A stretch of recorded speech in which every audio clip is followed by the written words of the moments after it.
হয়েছে টিকিট? তৎকালে মানে আমরা ইয়েতে পাইনি, বন্দে ভারতে হয়নি, এটা হলো পুরুলিয়া এক্সপ্রেসে। দুধের প্যাকেট দিয়ে যায়নি, বন্ধ করে দিয়েছি দুধের প্যাকেট। গাড়িগুলো আজকে সারি সারি রয়েছে, মানে উইকেন্ড, অফিস যাওয়াটা নেই, শনিবারের দিন আজ, ওই জন্য গাড়িগুলো নিজের নিজের জায়গায় রয়ে গেছে। Hello guys, welcome back to my channel. সকলকে স্বাগত জানাই লাইফস্টাইল উইথ সঞ্চয়িতা চ্যানেলের আরেকটা নতুন ব্লগে। তো শনিবারের দিন আজ, বাজে এখন প্রায় 10:30। সুন্দর হাওয়া চলছে দেখো। এই ব্যালকনিটাই আমাদের বাড়ির সামনেটা আর কি, এই হচ্ছে মেন ডোর। তোমাদেরকে আমার বাড়ির ব্লগটা একদিন শেয়ার করেছি এর আগে। তো এই জায়গাটা রাত্রিবেলা হওয়ার জন্য তখন শেয়ার করতে পারিনি। এরকম লম্বা একটা রয়েছে করিডোর, তারপরে সেখান থেকে আমাদের মেন ডোরটা আরম্ভ। তো মোটামুটি এই প্যাসেজটা আমরা ইউজ করি, কারণ প্রত্যেকটা ফ্লোরে একটা করেই বাড়ি রয়েছে। তো এই সেকেন্ড ফ্লোরে রয়েছে আমাদের বাড়িটা, সে কারণে এই জায়গাটা পুরোটা আমাদেরই আর কি দায়িত্বে। তো হচ্ছে এটা কি, সকাল সকাল এখন পোগো এখনও ঘুম থেকে ওঠেনি, আর অনির্বাণ টিকিট বুক করছে। আর কালকে সকালবেলা, মানে রবিবার ভোর 3টা, আজ রাতে পেরিয়ে যে সকালটা ভোরটা আসছে, 3টার সময় বাড়ি থেকে বেরোতে হবে, 6টার সময় রয়েছে ফ্লাইট। তারপরে ওখান থেকে ভেবেছিলাম বন্দে ভারত ধরবো 2:50-এ, কিন্তু বন্দে ভারতের টিকিটটা এখনও ওয়েটিংয়ে আছে, দেখা যাক কি হয়। আর না হলে আমরা ইয়েটা পেয়েছি, পুরুলিয়া এক্সপ্রেসে কাটা হয়েছে। এখন তৎকালে কাটছিল সেটাই, পুরুলিয়া এক্সপ্রেসে কাটা হয়েছে। মোটামুটি কালকে ওই সন্ধেবেলা পর্যন্ত বাড়ি পৌঁছে গেলেই ভালো। ওই রাত্রিবেলাটা আমি আর চাইছি না ট্রেনে ট্রাভেল করতে। যদি ট্রেনেই ট্রাভেল করতে হয় রাত্রিবেলায়, তাহলে তো এখান থেকে ট্রেনে যাওয়াই ভালো ছিল, বলো? এত খরচা করে ফ্লাইটে যাওয়া, চটজলদি রাতটা যাতে বাড়িতে পৌঁছে যায়, কেন আর চেষ্টা করব? সে কারণে এরকম একটা ব্যবস্থা নেওয়া হলো। তো যাই হোক, চলো দিনটা শুরু করি। লাস্ট দিন, প্যাকিং তো করতেই হবে। কিচ্ছু হয়নি, একদম কিচ্ছু হয়নি। প্যাকিংয়ের চক করে না, আমি কালকে অনির্বাণকে বলছিলাম আমার যেতে ইচ্ছা করছে না। আর ইনডোর প্ল্যান্টগুলো বলেছে আমাকে এরিকাটাকে মাঝে মধ্যে একটু রোদ খাওয়াতে, সেই কারণে এখানে রোদে রেখে দিয়েছি। এখানে সমস্ত আমার প্রদীপগুলো আলাদা করে রেখেছি, এটাও ঘরের ভেতরে রেখে দেবো। এখানে ঘটগুলো রাখা আছে, নষ্ট হয়ে যাবে, এটাও আমি ভেতরে তুলে রেখে দেবো। আর তুলসী গাছটা আপাতত অনির্বাণের হওয়ালে ওকে রোজ একটু করে স্নান করে তো ঠাকুর প্রণাম করে, তখন একটু জল টল দেওয়ার জন্য মনে করিয়ে দিতে হবে আর কি। কি বিশাল হাওয়া চলছে দেখুন।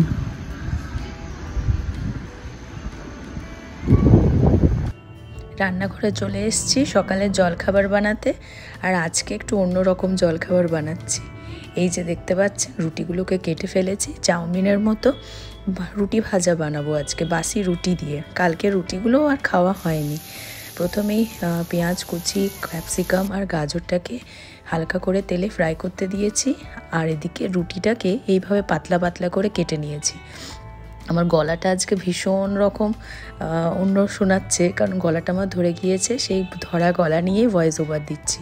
তো আমি এখানে পিৎজা কাটার দিয়ে রুটিগুলোকে ছোট ছোট টুকরোর মতো কেটে নিচ্ছি। আপনাদের হাতে যদি পিৎজা কাটার না থাকে, কাঁচি করে বা ছুরি দিয়েও কাটতে পারেন, খুব সহজে খুব জলদি হয়ে যায়।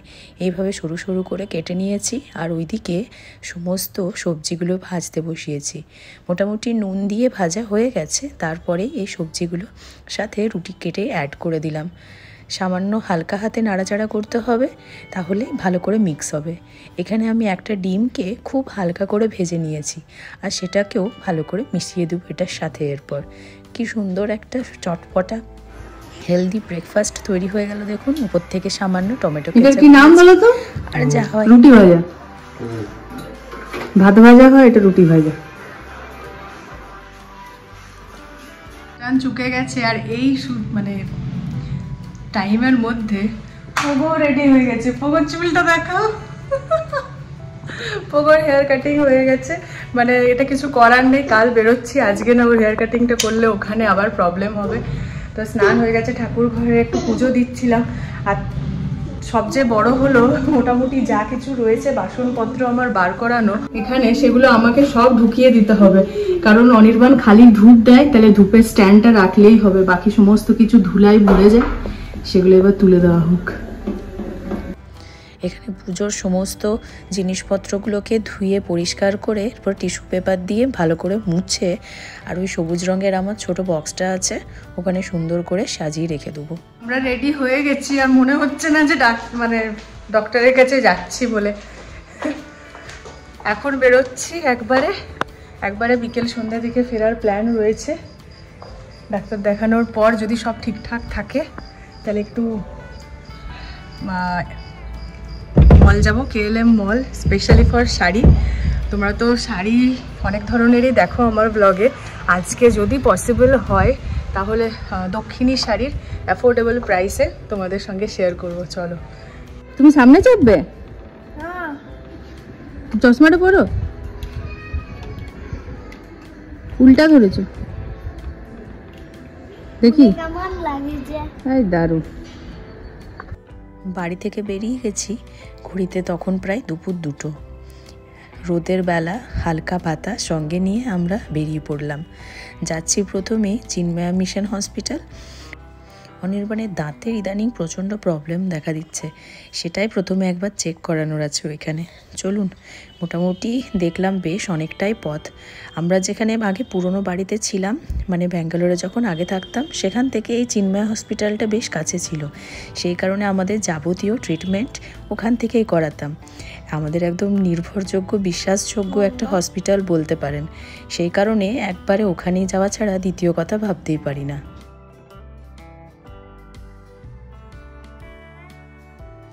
আজও কিছু একটা ফেস্টিভ্যাল চলছে। সমস্ত অটোগুলোকে দেখুন কি সুন্দরভাবে সাজিয়েছে কলা গাছ দিয়ে আর ফুলের মালা দিয়ে। মালাগুলো জাস্ট এখানে দেখার মতো হয়, কি মোটা মোটা, সব কিন্তু অরিজিনাল ফুলের মালা। এখানে পুজো করা হয়েছে, সামনে রঙ্গোলি দেওয়া হয়েছে। আর অনির্বাণ গেছে গাড়িটা রাখতে, জাস্ট আমরা ভেতরে ঢুকবো।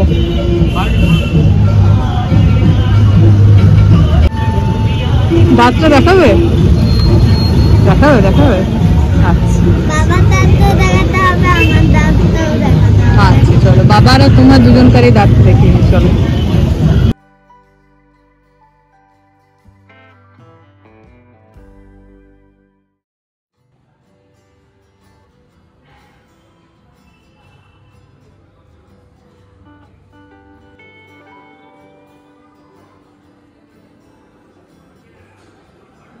এখানেও মোটামুটি হয়েছে। অনির্বাণকে আবার এক্সরে করতে বলেছে, যেটার জন্য টাইম লাগবে অনেকটাই। আপাতত লাঞ্চ টাইম হয়ে পেরিয়ে গেছে, 3:30 বাজছে। এখানে ক্যান্টিনেই অল্প স্বল্প একটু খাওয়া না খেলেই নয় আর কি। আমাদেরও খিদে পেয়েছে আর প্রবরও, তো সেখানেই যাচ্ছি। এই হসপিটালের আনাচে কানাচে জড়িয়ে রয়েছে জানেন তো প্রচুর স্মৃতি। ভালো স্মৃতি যেমন রয়েছে, খারাপ স্মৃতিও রয়েছে। খারাপ স্মৃতিটাই আগে আপনাদের সঙ্গে শেয়ার করি। সালটা তখন 2017 নভেম্বর মাস। বিয়ের কেনাকাটা তোড়জোড় চলছে। কলকাতা থেকে বাজার করে আমি আমার শ্বশুর শাশুড়ি ফিরছি পুরুলিয়া এক্সপ্রেস ধরে। ঘড়িতে ঠিক মনে আছে প্রায় 9:30। আদ্রা ক্রস করেছি, অনির্বাণের ফোন এলো, ডেঙ্গু ধরা পড়েছে।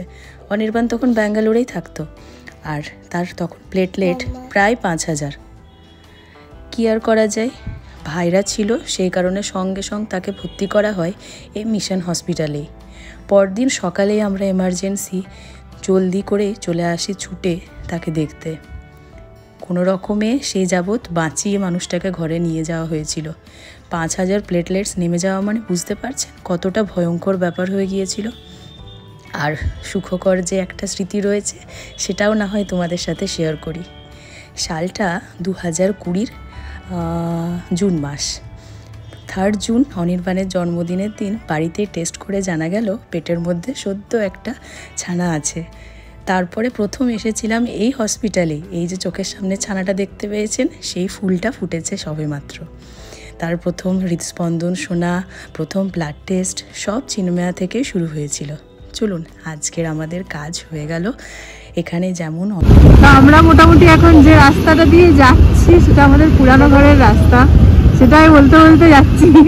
একবার অনির্বাণকে এটা মনে পড়ছে, সেটা মনে পড়ছে। এটা আমাদের পুরনো বাড়ির রাস্তাটা। এই এরিয়াটার কি নাম ছিল? বাসেবানগর, না?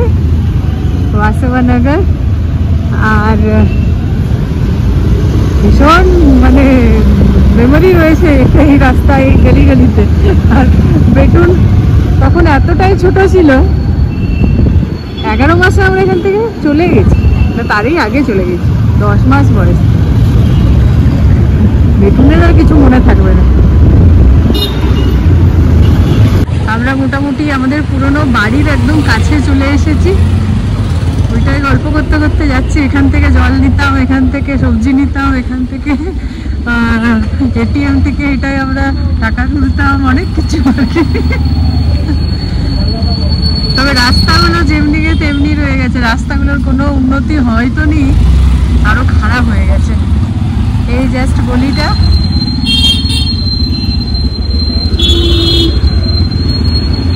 তোমার আগের ঘরের গলিটা কই?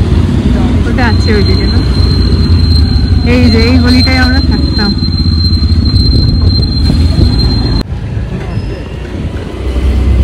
আন্টির দোকানটা, এই দোকানটা থেকে আমরা জিনিসপত্র নিতাম। আর এই গলিটাই ছিল আমাদের আগের গলিটা।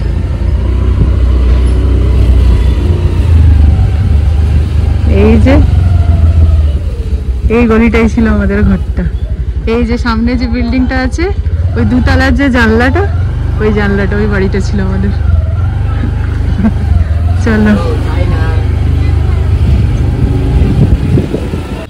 আর এই যে এই গলিটার ভেতরে এই যে এই 4 তলার উপরে একটা ঘর রয়েছে, এই বিল্ডিংটায়, এই বিল্ডিংটার উপরে 4 তলার উপরের ঘরটা আমরা একদম নিয়ে নিয়েছিলাম অ্যাডভান্স দিয়ে। আর তারপরে আমাদের কলকাতা থেকে কল এসেছিল, তারপরে আমরা কলকাতা শিফট করেছি। আদারওয়াইজ ঘরটায় আমরা প্রায় চলেই যেতাম না, আমাদের অ্যাডভান্সও দেওয়া হয়ে গিয়েছিল। অফিস এরিয়া, বাড়ি এরিয়ার পর এবার অনির্বাণের পুরোনো অফিসের এরিয়া চলে গেল না? কিন্তু তোমার তো এখান থেকে ওইদিকে যেতে হতো মেন অফিসে।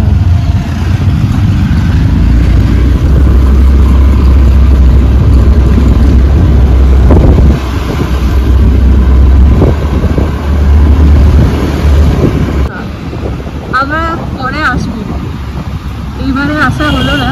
এই ছিল মিউজিয়ামে, পরে আসা হলো।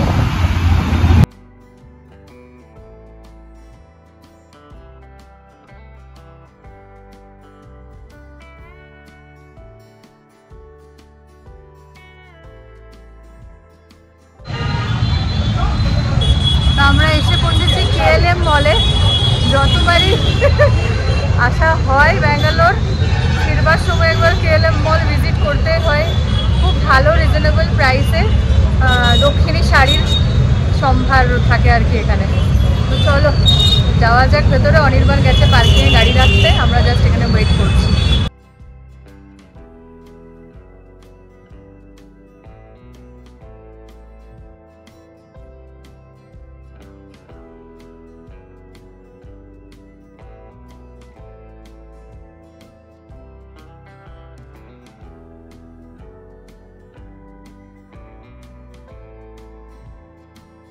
এখানে মোটামুটি সব শাড়িগুলোই বাই 1 গেট 1, তো যেটার প্রাইস সে অনুযায়ী আরেকটা হয়ে যাবে। যেমন 2200 টাকা দাম, 1100-র মতো পড়বে। আরেকটা এই কাউন্টার থেকে যে কোনো তুলতে হবে, তাহলেই হাফ দাম হয়ে যাবে।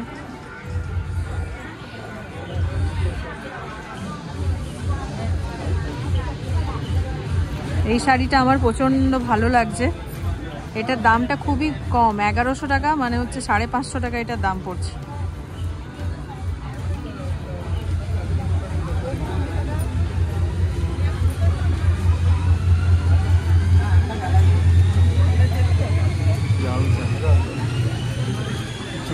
এটাও সুন্দর, এটাও ওই রকমই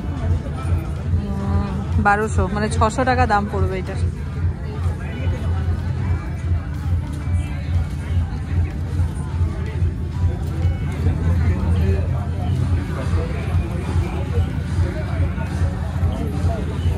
$1300, 650।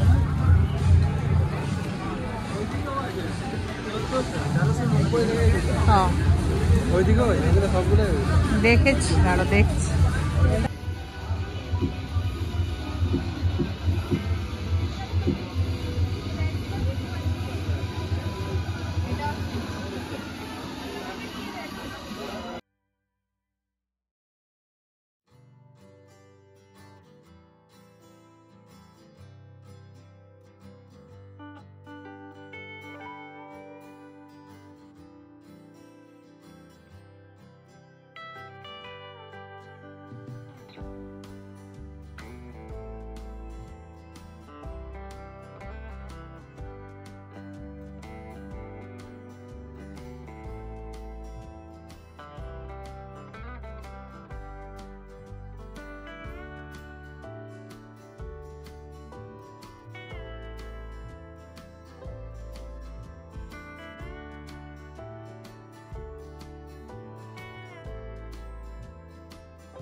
তো সারাদিন অনেক কিছু হলো, তারপরে বাড়ি ফিরে এসেছি।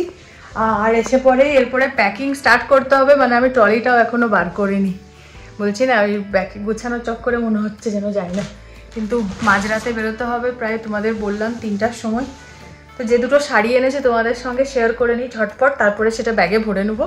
পরে হয়তো ভুলে যাব দেখাতে, অ্যাকচুয়ালি আমার না, আমার খুবই কাছের দুটো মানুষের জন্য নেওয়া হয়েছে। তো এটা একটা শাড়ি হচ্ছে খুবই কম মানে প্রাইসের মধ্যেই নিলাম, খুব একটা বেশি দামের শাড়ি নিইনি। এই একটা রয়েছে, এটা গোটা বডিটাতে এরকম ছোট ছোট ছোট ছোট কাজ রয়েছে, আর এটার এরকম পাড়টা রয়েছে দুদিকেই। এই একটা, আর একটা হলো এই জিনিসটা।